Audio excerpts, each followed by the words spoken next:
Hello friends, welcome to Revathi சமையலறை recipes. இன்றைக்கி நம்ம இந்த வீடியோவில் என்ன பார்க்க போகிறோன்னா, தீபாவளி ஸ்பெஷலாக அதிரசம் எப்படி சுடுறதுன்னு நம்ம பார்க்க போகிறோம்.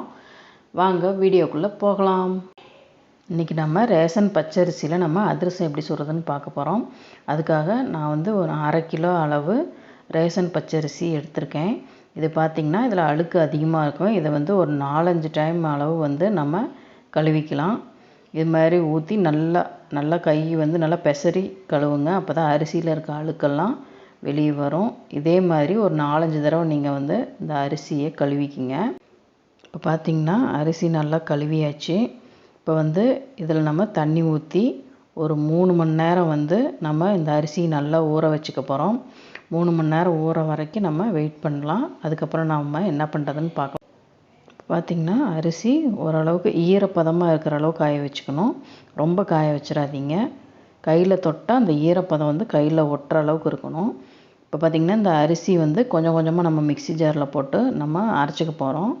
ஒட்டுக்காக நம்ம போட்டு அரைக்க முடியாது. இப்போ பார்த்திங்கன்னா நம்ம அரைச்சாச்சு. இந்த அரைச்சதை நம்ம ஒரு ஜலடையை வச்சு நம்ம சலிச்சிக்க போகிறோம். சலித்ததுக்கப்புறமேட்டு அதில் மீதி குருணையெல்லாம் இருக்கும். அந்த குருணையை திருப்பி நம்ம அடுத்தது போடும்போது அதில் போட்டு நம்ம எல்லாமே சலித்து எடுத்துக்க போகிறோம். பார்த்திங்கன்னா நம்ம எல்லா மாவுமே சலித்து ரெடி பண்ணியாச்சு. இப்போ இதை ஒரு வேறு பாத்திரத்தில் நம்ம மாற்றி வச்சுக்கலாம். ஏன்னா மாவில் இருக்க ஈரப்பதம் போயிடுச்சுன்னா நம்ம பாகு ஊற்றி கிளற முடியாது. அதனால் இது மாதிரி வேறு ஒரு பாத்திரத்தில் எடுத்து போட்டுக்குங்க. போட்டுட்டு இதை நல்லா அழுத்தி விட்டுருங்க. அழுத்தி விட்டுட்டு மூடி வச்சுருங்க. அப்போ தான் ஈரம் காயாமல் இருக்கும். நல்லா அழுத்தி விட்டுட்டு தட்டு போட்டு மூடி வச்சுருங்க. அடுத்து நம்ம பாகு எப்படி காய்ச்சறதுன்னு பார்க்கலாம். இப்போ பார்த்திங்கன்னா நான் இதில் 4 டம்ளர் அளவு நான் அரிசி எடுத்திருக்கேன். இப்போ இதே டம்ளரில் நான் ஒரு 4 டம்ளர் நான் வெல்லம் எடுத்திருக்கேன். இப்போ அதில் நான் ஒரு 2 டம்ளர் அளவு தண்ணி ஊற்றி இந்த வெல்லம் நல்லா கரையிற அளவுக்கு நான் காய்ச்சிக்க போகிறேன். இப்போ ஏன்னா அதில் தூசி மண்ணெல்லாம் இருக்கும். அதனால் நம்ம ஃபஸ்ட்டு அதை கரையை வச்சு நம்ம வடிகட்டிக்கலாம். அடுத்தது நம்ம பாகு காய்ச்சிக்கலாம். இப்போ பார்த்திங்கன்னா வெல்லத்தை வடிகட்டி ரெடியாக வச்சுருக்கோம். இப்போ இதை திருப்பி அதே பாத்திரத்துலேயே ஊற்றி பாகு காய்ச்ச போகிறோம்.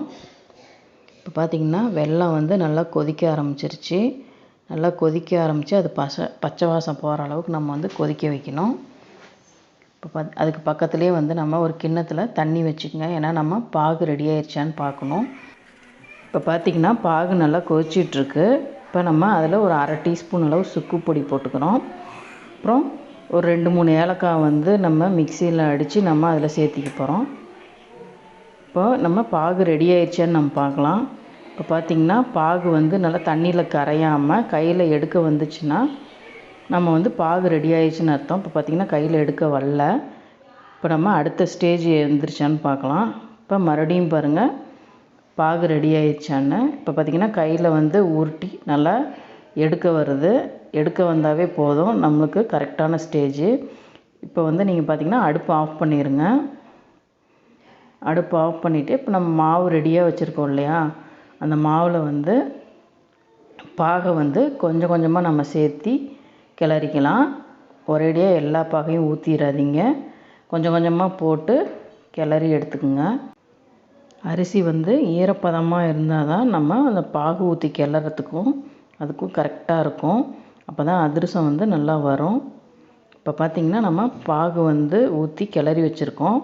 இதில் பார்த்திங்கன்னா நான் 1 டீஸ்பூன் அளவு கருப்பு எள்ளு சேர்த்திக்கிறேன்.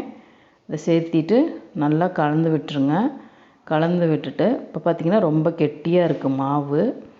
நம்ம மறுபடியும் லைட்டாக இதில் பாகு கொஞ்சம் ஊற்றிக்கலாம். பாகு ஊற்றி நல்லா கிளறி வச்சிடலாம்.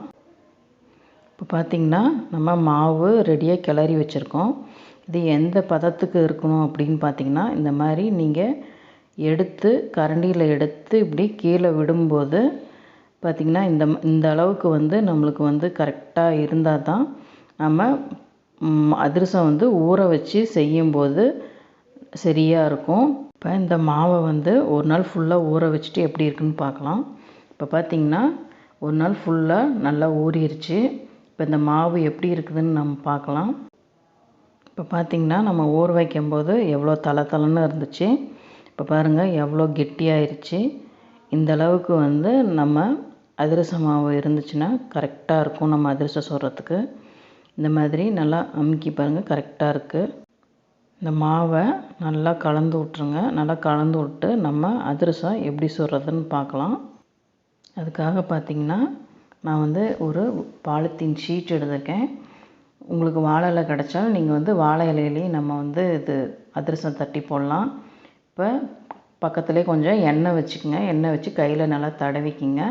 தடவிட்டு அந்த ஷீட்லேயும் வந்து நம்ம 2 பக்கமும் நம்ம வந்து எண்ணெய் தடவிக்க போகிறோம். தடவிட்டு இப்போ பாலித்தீன் ஷீட்டில் எண்ணெய் தடவியாச்சு. இப்போ நம்மளுக்கு எந்த அளவுக்கு சைஸ் வேணுமோ அந்த அளவுக்கு நீங்கள் மாவு எடுத்துக்கோங்க. எடுத்துகிட்டு இந்த மாதிரி அடியில் ஃப்ளாட்டாக இருக்கிற மாதிரி ஒரு பாத்திரத்தை எடுத்து அது மேலே வச்சு அமுக்குனிங்கன்னா நம்மளுக்கு தேவையான அளவு சைஸ் கிடச்சிரும். இப்போ அதில் நடுவில் ஒரு ஓட்டை போட்டுக்குங்க. போட்டுட்டு இப்போ நம்ம அதிரசம் வந்து எண்ணெயில் போட போகிறோம். இப்போ பார்த்திங்கன்னா எண்ணெய் வந்து ரொம்பவும் காஞ்சிருக்கக்கூடாது, ரொம்பவும் காயாமல் இருக்கக்கூடாது. மீடியம் ஹீட்டில் வச்சு நம்ம எண்ணெயை காய வச்சு தான் அதிரசத்தை போடணும். இல்லைன்னா அதிரசம் வந்து பிரிஞ்சிரும். இப்போ பார்த்திங்கன்னா நம்ம அதிரசம் சுடும்போது மாவு வந்து நம்மளுக்கு கரெக்டான ஸ்டேஜ் இல்லை அப்படின்னா, இப்போ வந்து நம்ம பிணைஞ்சிருக்க மாவு வந்து தளன்னு இருந்துச்சு அப்படின்னா நம்மளுக்கு பாகு அதிகமாகிடுச்சின்னு அர்த்தம்.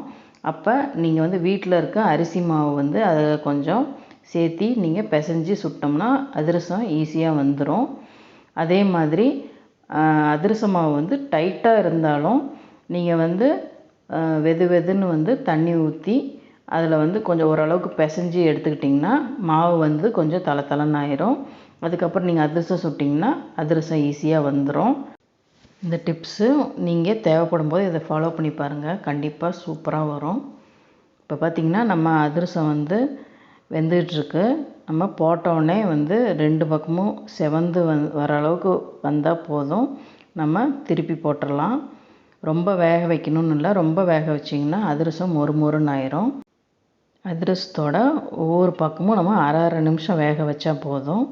வெந்ததுக்கப்புறம் இந்த மாதிரி ஃப்ளாட்டான ஒரு இதில் வந்து லைட்டாக அமுக்குங்க. அமுக்குனிங்கன்னா அதில் இருக்கிற எக்ஸ்ட்ரா எண்ணெயெல்லாம் வந்து வெளியே வந்துடும். இப்போ பார்த்திங்கன்னா நம்ம அதிரசம் சூப்பராக ரெடி ஆயிடுச்சு. இதே மாதிரி எல்லா அதிரசத்தையும் நம்ம பொரித்து எடுத்துக்கலாம்.